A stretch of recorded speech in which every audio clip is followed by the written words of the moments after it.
and welcome to the session. My name is Igor Akpovo. I am an instructional designer here in OLAP. It is my privilege this afternoon to introduce to you Dr. Bob. Dr. Bob DuBois, known by his students as Dr. Bob, is a first-generation college graduate. He serves the UTK as a senior lecturer in psychology and as the associate director of undergraduate studies in psychology. Dr. Bob has been teaching for more than 25 years, including more than 15 years online. He joined UTK in 2019. Prior to that, he spent the first half of his life as a master's level industrial organizational psychologist and gradually a part-time community college instructor. In midlife, Dr. Bob returned to university studies to first pursue a PhD in psychology and then to teach full-time at the community college level. Dr. Bob has taught a variety of psychology courses in on-campus, hybrid, online, and high-flex formats. He is a master reviewer and a face-to-face facilitator for Quality Matters. His expertise is in the scholarship of teaching and learning, and for more than 10 years, he has devoted substantial energy to paying his success forward via a series of lifelong learning workshops for students and keynote presentations for faculty. Today, Dr. Bob will talk about strategies that enhance student success, to feature some of the things that he does to promote student learning. At this point, I will hand it over to Dr. Bob. Awesome. Thank you, Igor, for that very thorough introduction. And I want to tell everyone how grateful I am to have this opportunity to present as part of this symposium. Really excited with all the things that Josh and others are doing at the University of Tennessee, Knoxville in the arena of online learning. And so I'm delighted to be a part of this. Today, what I want to do is share with you 5 strategies in no particular order that I think ultimately can help us all be our best when it comes to helping our students be their best, succeeding, not only in their academic studies, but hopefully beyond, as the person who takes all that they learned to make the most out of their careers and their lives. The 5 strategies I'm going to share include, first of all, I think it behooves all of us to focus early and often in our courses on helping our students learn to learn, stay motivated, be healthy, be productive, manage stress, and thrive.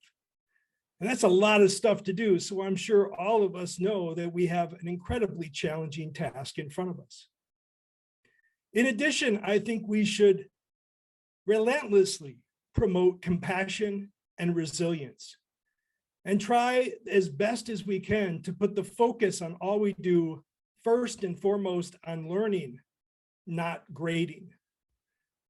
The third thing that I'm going to share is that we should encourage active learning. Basically, we should get our students to do the deep level thinking that's necessary if they're going to learn. The fourth strategy that I'm going to share is that we should communicate supportively along the way and show our students that we actually care. And finally, and this is something that I think has become increasingly important over the last couple of years, we should engage in self-compassion. The work we do is incredibly difficult and challenging and comes with many hazards and risk. And I think we have to prioritize our wellness and our vitality for the long haul so that we can be our best for hopefully an entire career. So I want to start first by talking about the very first thing that I think that we ought to do. It took me many years to really figure this out. I suspect it might be also the case for some of you. I think there's a big emphasis that's put on new teachers, that ultimately at the college level, our students should know how to learn. They should know how to be motivated, how to be healthy and productive, how to manage stress, how to thrive. That basically we deliver the content and then they do the things that they're supposed to do in order to actually learn that content and want to do it.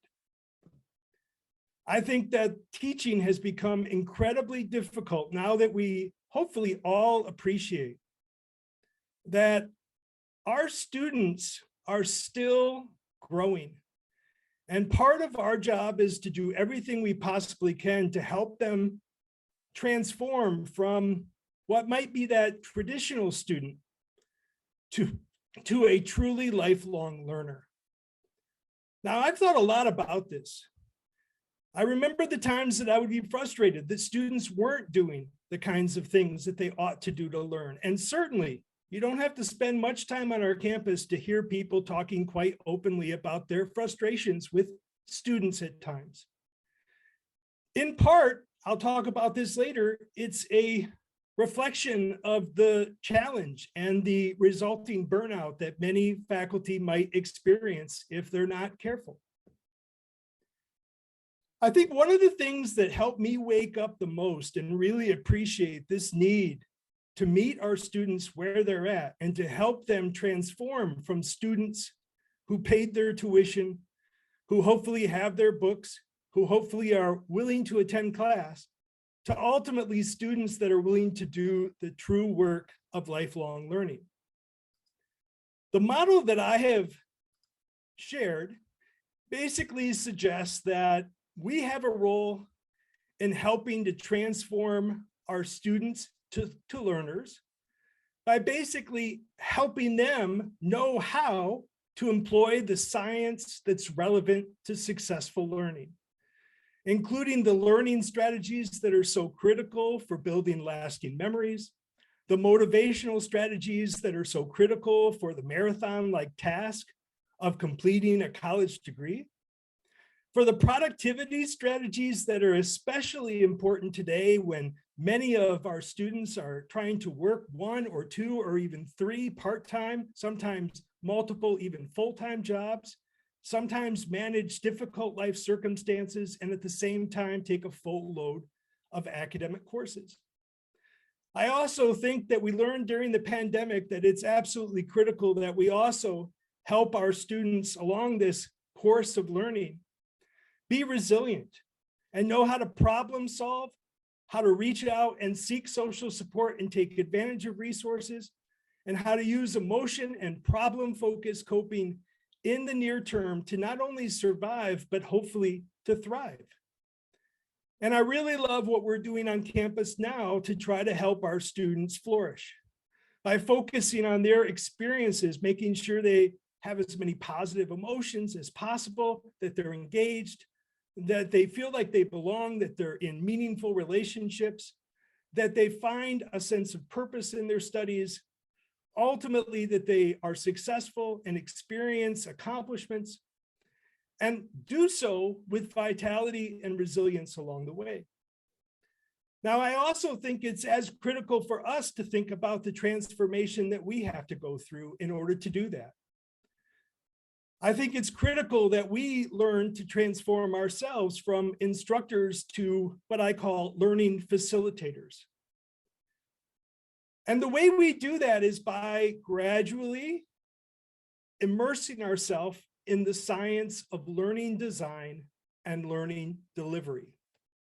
Ultimately, I think it's when we can do our best to help transform those students to learners, and we can become the learning facilitator that they so much need in order to be successful, that we can create the best conditions to optimize lasting learning.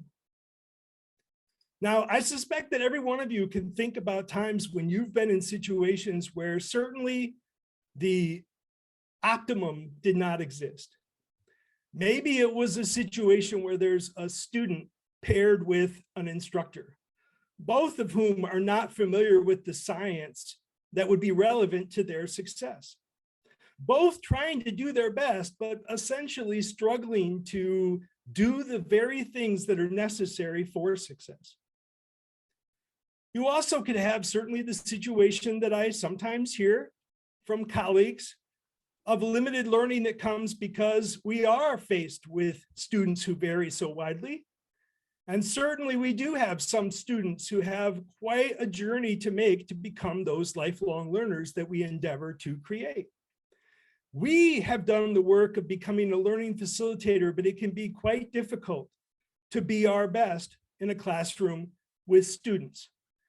And so one of our challenges is to try to, again, transform those students to learners. I think we can also see struggle when there's a learner, and I suspect every single one of you can relate to this, where you are indeed a learner, you know how to learn and stay motivated and be productive. You're maybe super excited about the class, and then you find that you have an instructor, someone unfamiliar with the ways to make the class engaging and active and prompt that lasting learning. And so it's a source of frustration. And I think that happens too. Now, ultimately, I think that there are a number of essential strategies that play a key role in the success of our students. And all of these strategies are things that we really ought to consider incorporating into our online programs, our online courses, our orientation programs, even in our recruiting strategies to try to do our best to enable our students to be successful. I also think that these strategies should be embedded in a supportive biopsychosocial context. Biologically, we should do everything we can to help our students, our faculty, our staff experience the greatest level of vitality and wellness they can. Psychologically, I think that we should encourage and support self-efficacy, the confidence that all of us can do our part and do it well. And ultimately, we need to continue the strategies of providing social support and being as inclusive as possible as an institution. Now, of all these strategies, I personally think the learning strategies should be front and center. That's why all the arrows lead to learning strategies. I think it's critical that we teach our students how to think at the deepest possible levels, and that we structure our activities, our assignments, our assessments, our materials, everything we do, so that we are emphasizing and reinforcing deep processing and careful, deliberate reflection, so that our students have an accurate sense of what they know and don't know, and whether or not they're truly employing the strategies effectively, and I think critically taking advantage of the feedback and practice opportunities that we give them.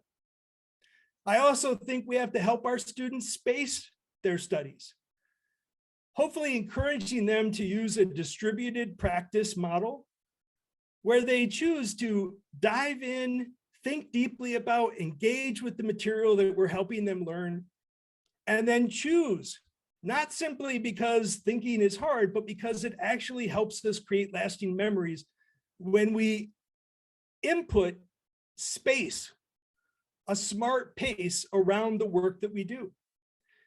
As I think many of you know, a lot of our students cram, pulling multi-hour marathon study sessions in order to complete a project or prepare for a test. And we can play a huge role in our curriculum in helping to encourage a more structured, distributed practice approach to learning. Now, probably the most important process or strategy for helping students create lasting memories is to engage in retrieval practice or to test themselves.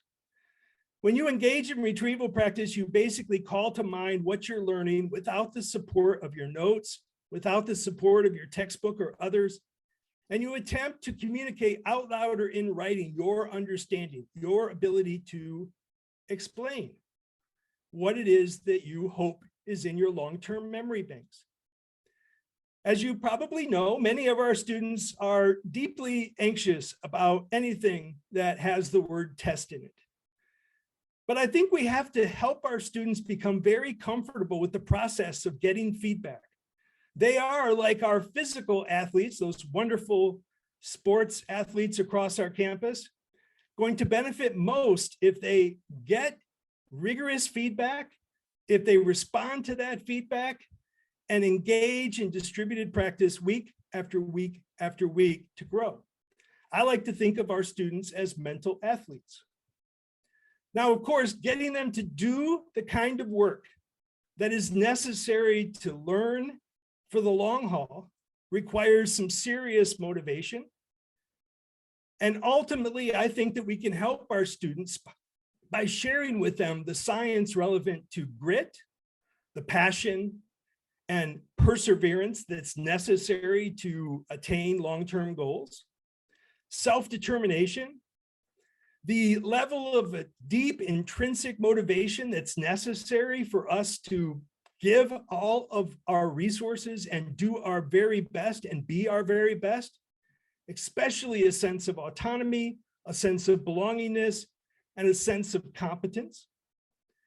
That we help our students have a mindset that is malleable, that suggests that if I adjust my effort, my strategies, my willingness to ask for help, and if I'm patient about the progress that I expect, and I'm realistic about the intensity of the work that I'm going to have to do in order to be successful, that I can learn, I can be successful.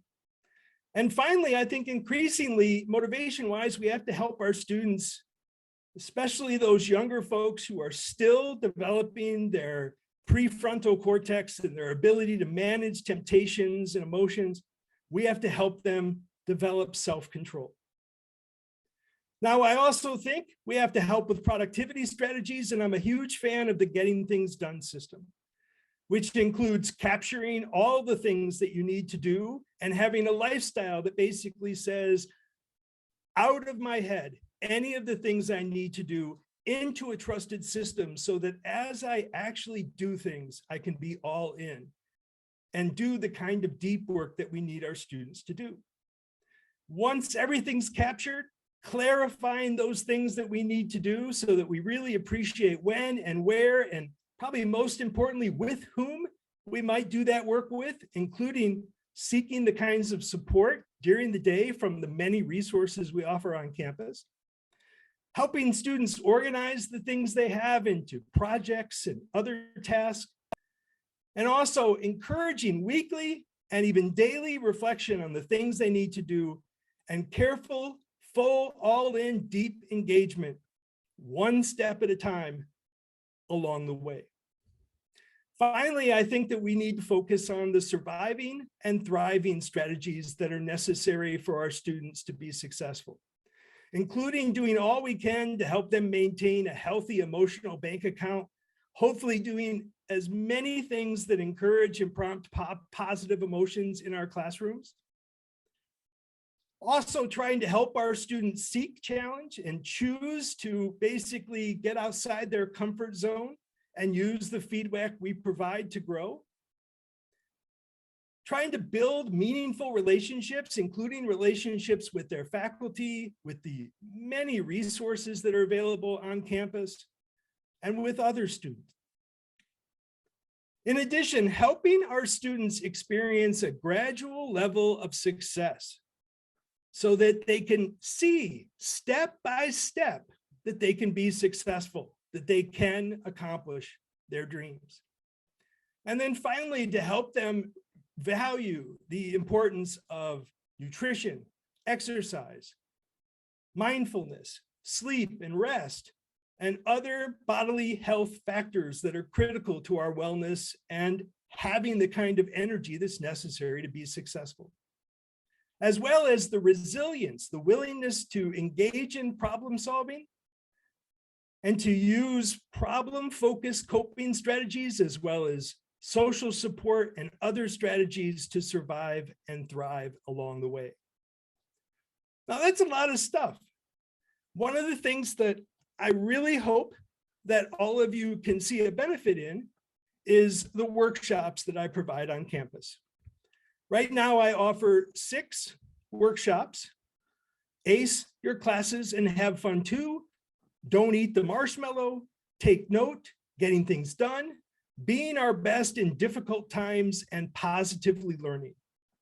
In addition, I have 2 workshops in development that will begin next fall. One called Ace That Test, which focuses on what to do before, during, and after an examination. And also Fit to Learn, which tries to emphasize the vitality and wellness dimensions that are so critical for being successful in the long run. One of the things that you could do at a minimum to help your students be successful is to encourage them to take advantage of every single one of the opportunities they have on campus within student success, as well as with my workshops and more, to help them get better. And one thing I would suggest is you can offer incentives for your students, maybe even incorporate it into your course, maybe even invite some folks to come to your class to share some of these strategies and talk about these strategies. I think personally that the first day of class shouldn't just be a discussion of the syllabus. It should be a discussion of what it is that successful lifelong learners do in order to master the very content, the very skills that you're attempting to share in your course. Now, in addition to focusing on the students, I told you that I focus also on us. And I take this very seriously. I think that all of us should basically do the very best that we can to try to be a model for our students. In fact, that's so important to me that when it comes to learning delivery, I think that all of us should first of all ally with our students. That basically means right from the start, our aim is to build strong alliances founded on respect to maximize the degree to which we can help influence them, that they can trust us, that we can be approachable and likable and caring and compassionate. Essentially doing the very things that we know help everyone thrive. Being genuine, being empathic, and showing unconditional positive regard for all of our students and for all of our faculty and others. I also think that we should motivate along the way. I think it behooves us to inspire grit, a growth mindset, a sense of belonging, a sense of self-control, and to essentially, as a model, try to show our students through our actions that we are indeed lifelong learners and that we indeed value the kinds of things that are going to help them be successful. Now, I think all of you value learning design. I think we've done an awesome job through OIT, through TLI, through OLAP and others to try to help people appreciate the benefit of knowing the objectives and beginning with clear learning objectives about what it is you hope that your course will help students accomplish. I also hope that all of you feel comfortable aligning very carefully and deliberately your targets, your objectives with the materials, the technologies, the interactions, the assessments, the activities, every aspect of your curriculum, your course. The thing that I think that we ought to add, kind of the carrot on top to me for learning design, is to make sure that our focus is always on mastery. Our focus is always on the deepest, most lasting memories and skills that we can possibly help our students attain.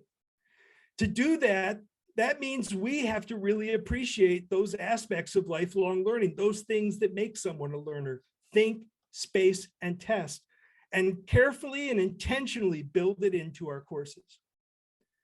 Now, if any of you ever would like me to share some of the more detailed strategies on that particular aim, I do have 2 fairly regular keynote presentations that I give, one called Designing Learning that Transforms Students to Learners, and Delivering Learning that Transforms Students to Learners.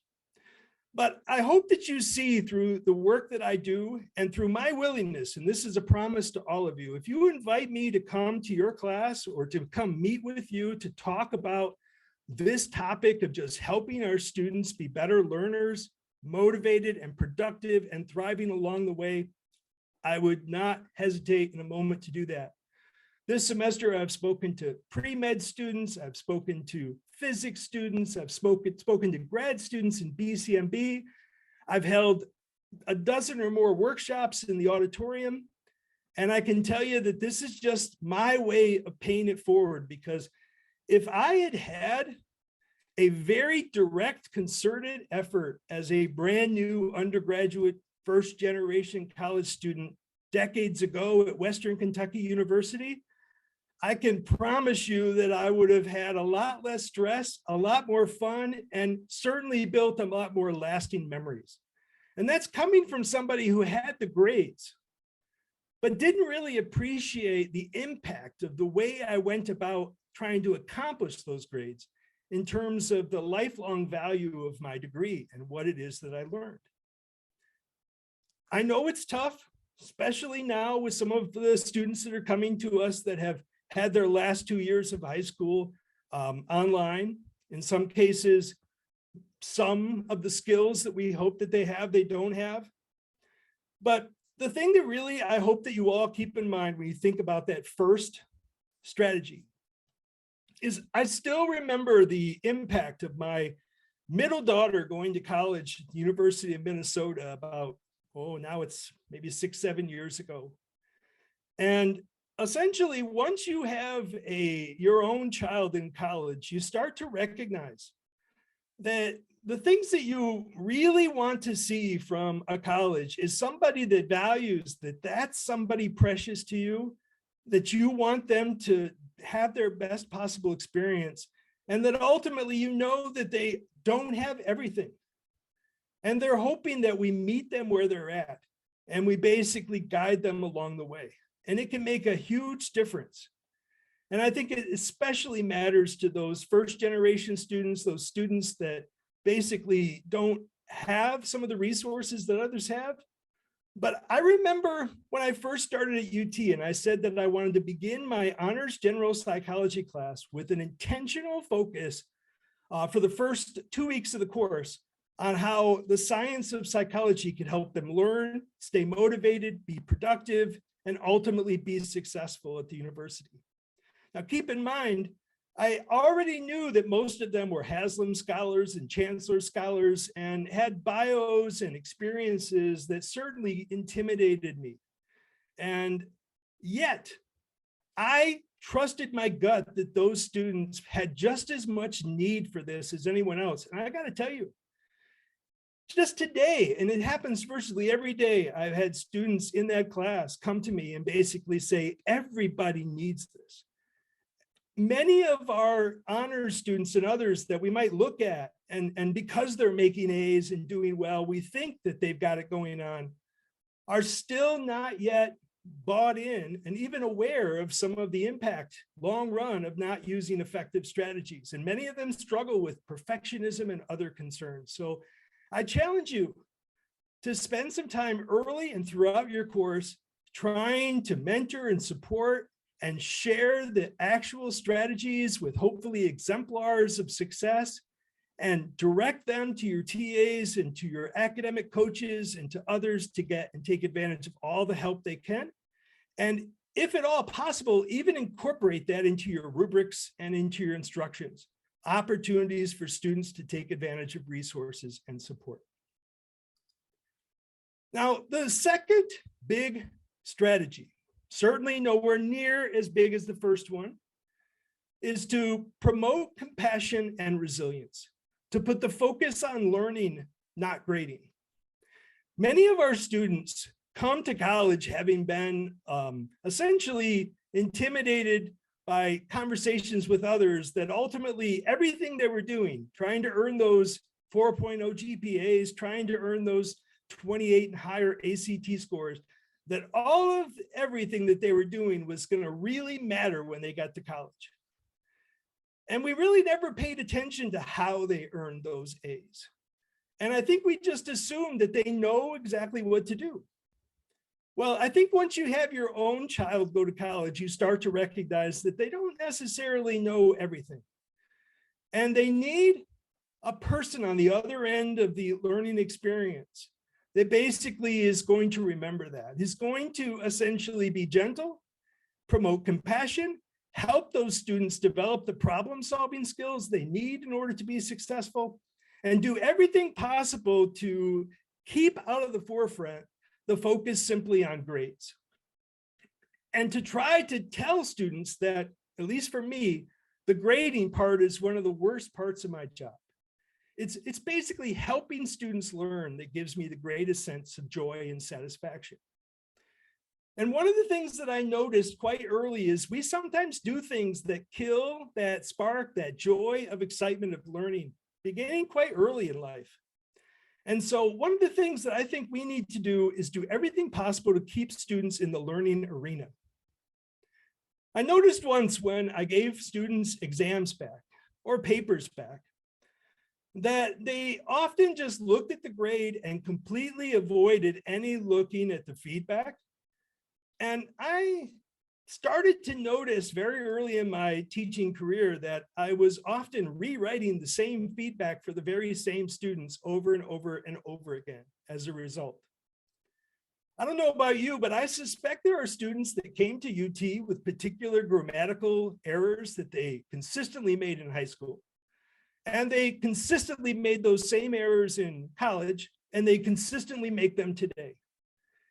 One of the things I'm hoping we can do is do everything we can to help students not simply put their graded exam or paper in their folder, but actually think about ways that they could actually respond to that feedback and improve their performance.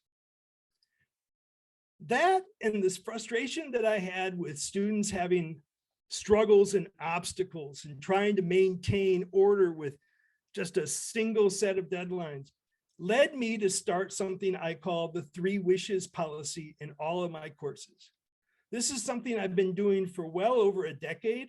In fact, when I first started doing this years ago, even kind of saying that you cared about students and that you were compassionate and had policies that had flexibility and allowed for revisions and resubmissions and things like that, or even mentioning something like ungrading, which I haven't had the courage yet to do, but I certainly am intrigued by, could be essentially a reason for others to ridicule you and shame you.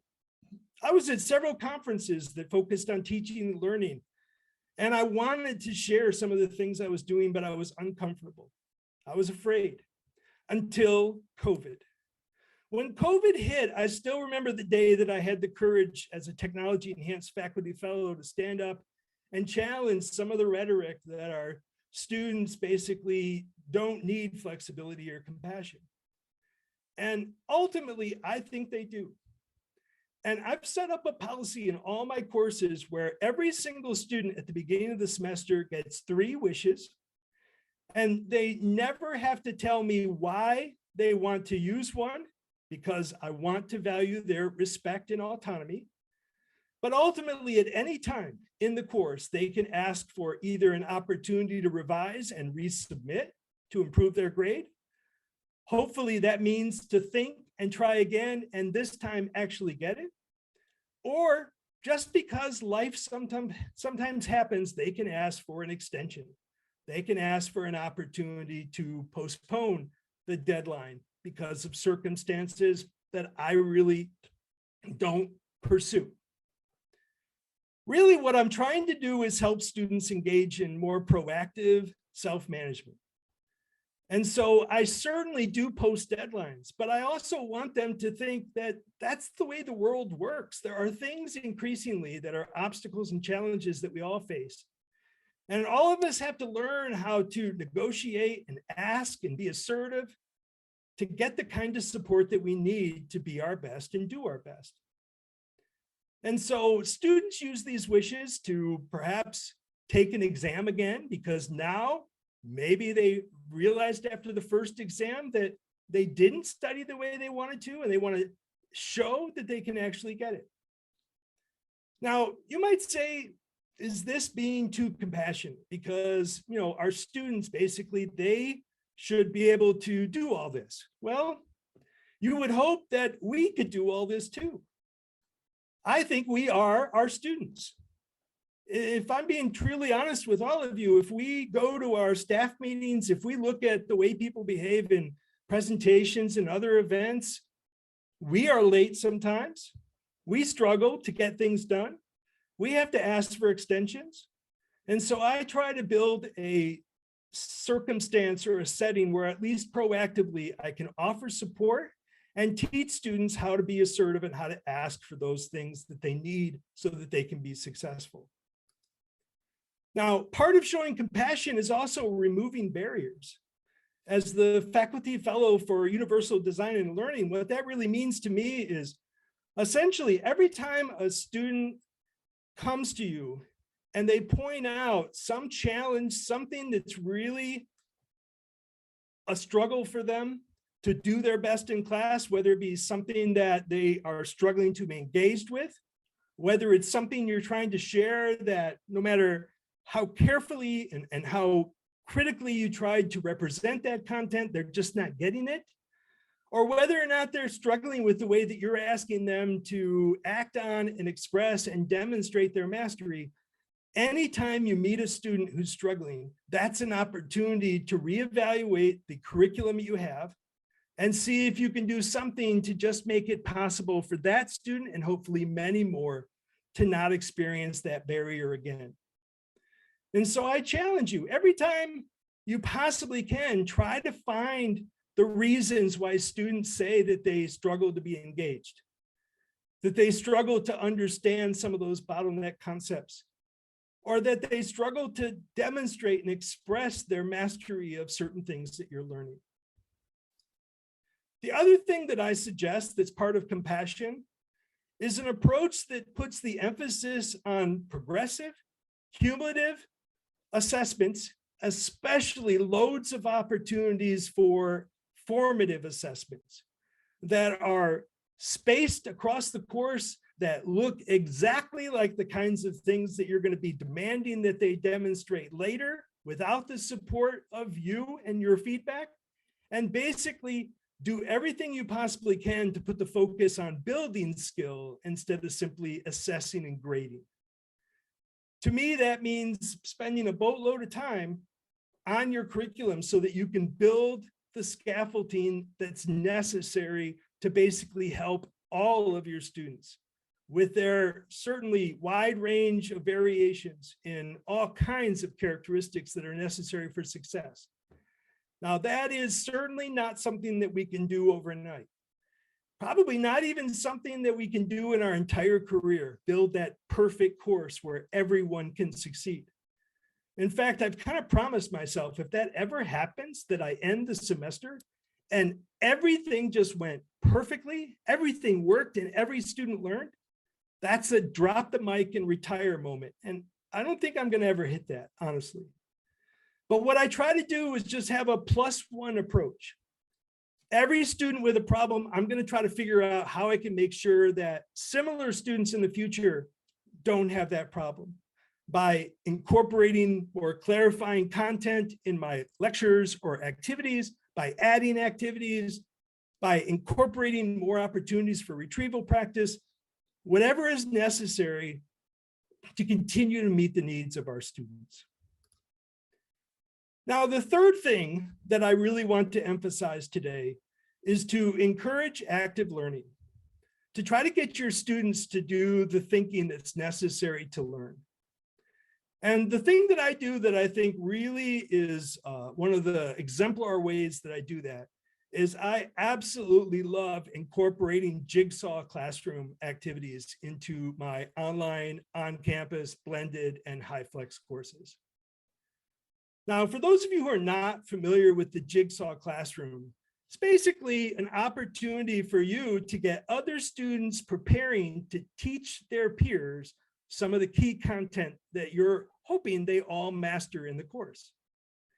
And it just happens to be that when you prepare to teach something like we do as professors, that's really the best way to learn to value the benefit to lasting learning of deep processing.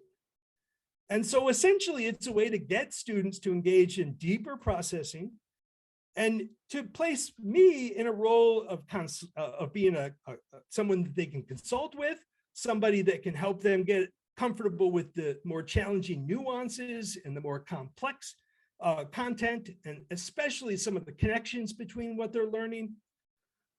But I want to do jigsaws because I want them to get excited about the learning experience and to collaborate and talk with others. There's also a number of skills outside of even the content I share that are critical. Information literacy, research, writing, presenting, critical thinking, project management, and interpersonal skills are all demanded by Jigsaw classroom activities. Now I'm going to share a couple of the favorite formats that I use. One of them I would say is the full course meal option. Imagine that the content area that you're hoping to discuss and help your students master for a class session can be carved up into 4 or 5 key areas, like courses in a 5-course meal.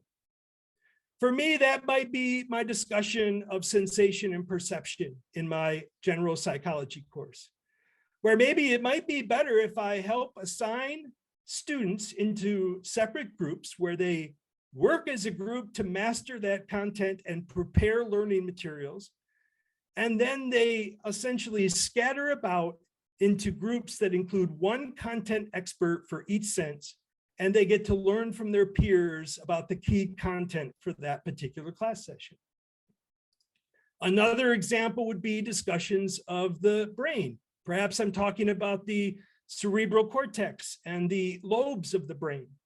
It might make sense for me to choose to help a fourth of my class each focus on a different lobe, preparing the materials and interactions that are really going to be ideal for helping them explain it to their peers, and then meeting in groups of experts to essentially learn those skills, with me basically serving as a MC and also as a person who fills in many of the gaps. Now, the second way that I use jigsaws is through what I would call the appetizer tray option. This is when there's just cool stuff that you really want to share and you realize that you're so tempted to just share it all, but really there's no possible way you could. And so you want to provide an opportunity to have students sample and at least get an appreciation for that rich area. That happens all the time in psychology. For example, one of the things in general psychology that our students really, really wish that they could just simply focus on all semester would be mental disorders. As soon as I get to that topic, every single one of them is fully engaged, excited, because it's personal, it's relevant, it matters. Now, of course, it behooves all of us to try to choose class material and topics and objectives that are certainly as relevant as possible to the aims and goals of our students. And I certainly try to do that, but there's no way that I can, in my brief couple of days focus on abnormal psychology, do justice to the wealth of content and things that they could possibly learn on that area. And I got to be open with you, when I see many survey textbooks, it's as if they think that they can just publish an encyclopedic kind of summary of everything for that area. And then it becomes essentially a vocabulary test for our students, just trying to memorize isolated information about what could be experienced as a wonderful, enriching, engaging kind of area. So instead of doing that, I invite my students to actually pick disorders that they think are especially relevant to young people, people that are in college, people that are basically like them. Perhaps even mental disorders that they've had experience with, that they appreciate and understand, and essentially prepare the presentation and authentic pamphlet that they're going to share with a local nonprofit organization that I've partnered with on that disorder. And then to really make it more authentic after that, we've started having with this class opportunities for students to go to the Hodges Library and to showcase and share these resources that they develop. In addition to having different students master and then share and talk about key disorders, I do the same thing for things like happiness practices. Last semester, all of my students in my honors class put together posters and we went to the Hodges Library Gallery Hall area and basically distributed pamphlets with quick, easy, evidence-based strategies that they could use to try to thrive and flourish. And it was really an awesome experience to see these students having the opportunity to master these, try these strategies, and then communicate directly with their peers, trying to help them appreciate the value of this. I've also done these kind of appetizer tray jigsaws with discussions of some of the myths or misconceptions that are associated with the discipline of psychology. I'm certain you can think of ways that you can do that and really try to help students have a little more autonomy to select and master topics and teach others. Now, I didn't include it in this presentation, but another strategy for active learning that I also love and incorporate is peer instruction. With peer instruction, you're basically engaging students in retrieval practice, but instead of giving the answers right away, you're allowing peers who think they really understand it to try to convince and influence their other peers and explain why it is that they know what the right answer is. And for especially challenging topics, this can really put the onus on students to do the very thinking. A final strategy that I use to try to get students thinking is I love rich and active discussions. And I absolutely despise the kind of text-based discussions that I often see when I review courses for Quality Matters. Those ones where people ultimately are asked to answer a common question and end up parroting back and agreeing with each other and valuing all kinds of praise and support on each other, but not really doing much at all to demonstrate mastery or depth in their understanding of what it is they're actually talking about. So right from the start, I want my discussions to be more meaningful than that. So I do welcome discussions with Flip, which gives people an opportunity to share who they are directly with others. I ask them to share their pets, their family, their friends, to show me a special place where they go in their community to really try to connect with other students, to share their educational goals, to share why it is that they're in this class, to share their personal pronouns and more so that they feel included. And it makes a huge difference when you see right from the starts, the community that starts to build among students. I also love to incorporate deep dive discussions throughout the course where I challenge students to identify those aha moments, those insights that they're experiencing as they read, as they interact with the world, as they think about what they're learning in my class. And what I try to do is set up a situation where throughout the course, different students work to start and manage discussions about topics that they care deeply about that have surfaced as we go through the course. That way, we're getting things that people really want to talk about that's really connected to the curriculum. And I get a lot of topics where there's depth and personal discussion and people really interacting that I probably never would have brought up that are so relevant that really do help students connect. You can certainly do that when you're engaging in presentations in your class with really provocative opportunities for students to think, maybe to pair and discuss with increasingly greater numbers of others and ultimately share with the class. One of the funnest things that I do is have an Ask Me Anything day about every 3 weeks, where basically students use anonymous index cards to share some of the questions they're afraid to ask, some of the questions that are personal, that relate to the content. They really want to see how I might respond to that question and how they can go deep. And what I find is that given an opportunity, students will absolutely go bonkers to ask questions. Now, the fourth strategy is to communicate supportively and show your students that you care. And so for me, one of the ways that I do that is I use a tool called You Can Book Me. There's also other tools like this.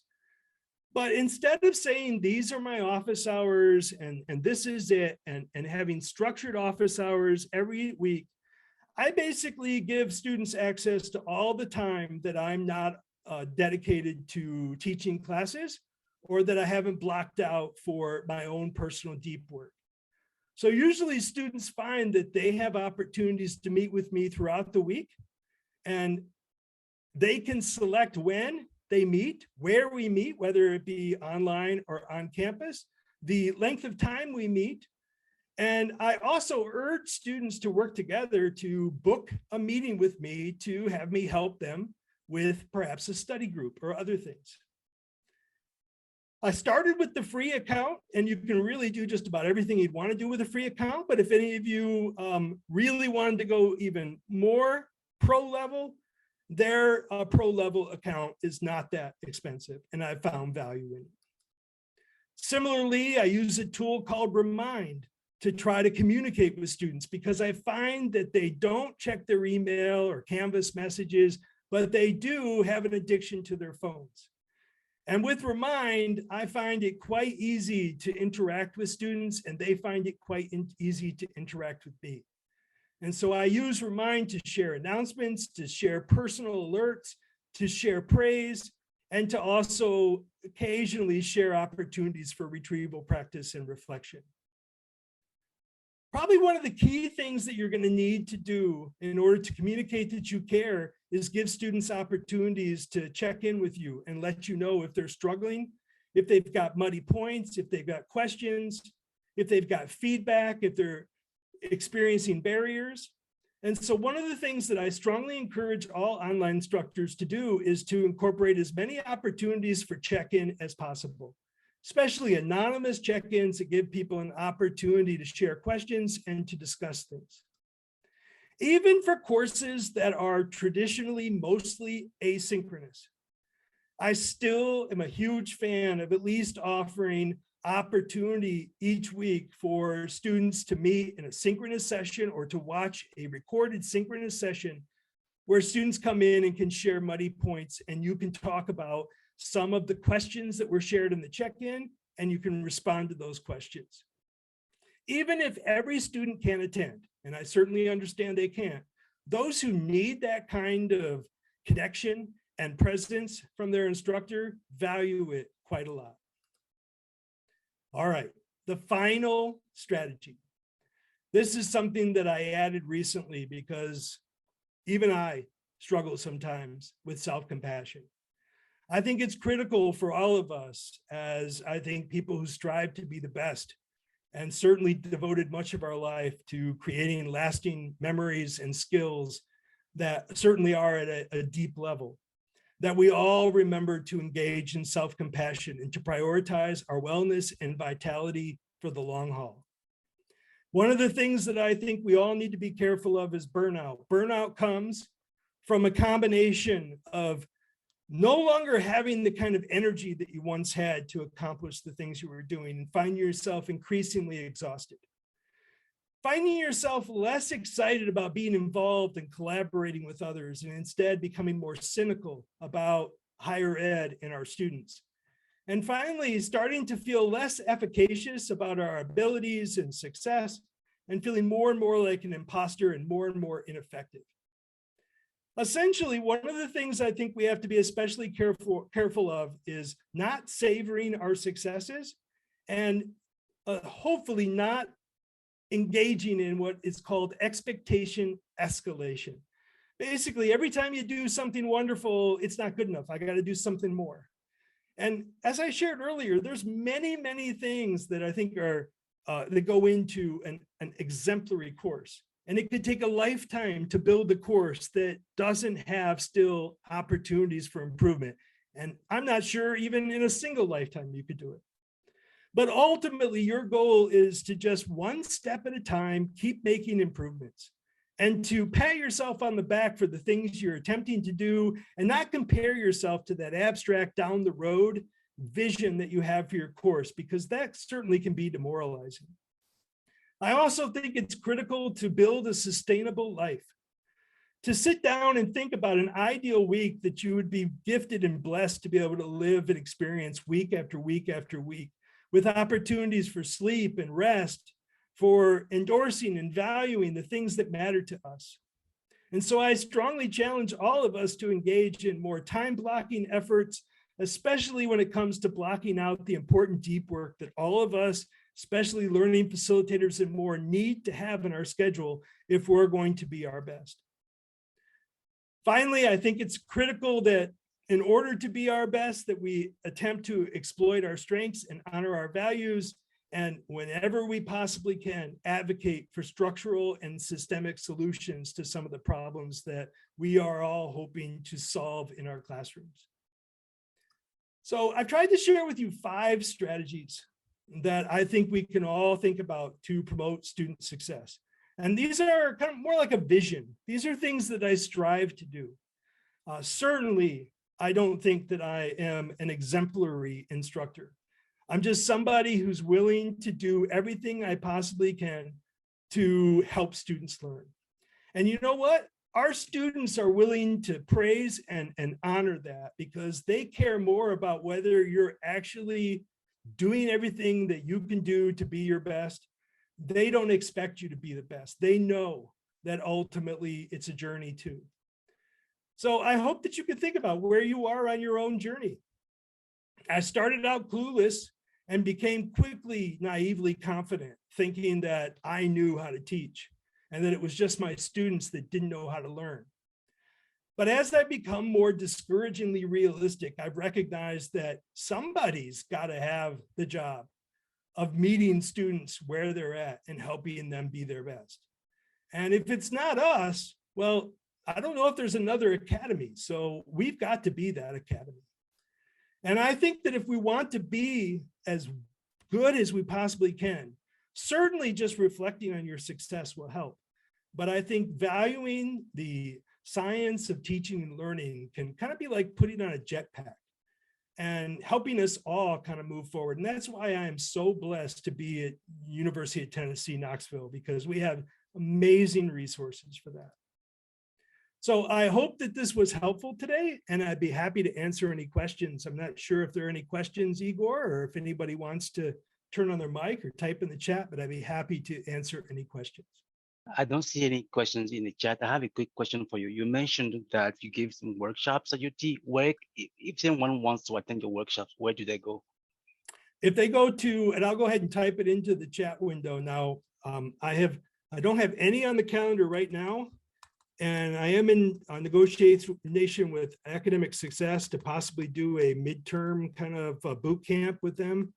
But if you go to tiny.utk.edu/ace your classes, then you can see the schedule of workshops that I offered this semester. But I also have other presentations that I've done. So anytime you would like to consult about topics related to helping your students in your class be their best and learn, I'd love an opportunity to support you. Thank you, Dr. Bob. Do we have any other questions for Dr. Bob? I can ask one, Igor.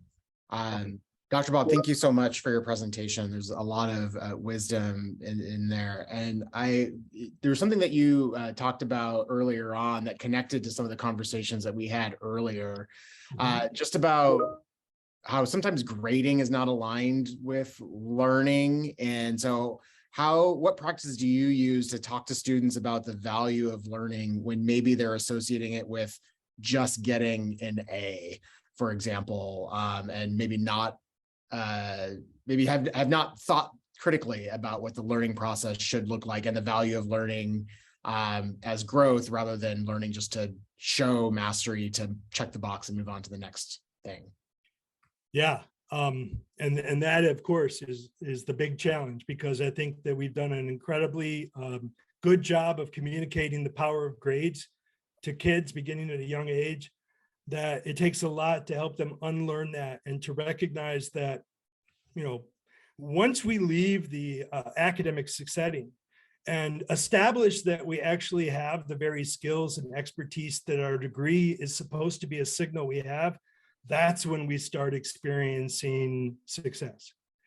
And I try to help our students appreciate that it's not the grades that people are going to care about. It's your ability to step in and show that you've got the very expertise and skills that your program is attempting to share with you.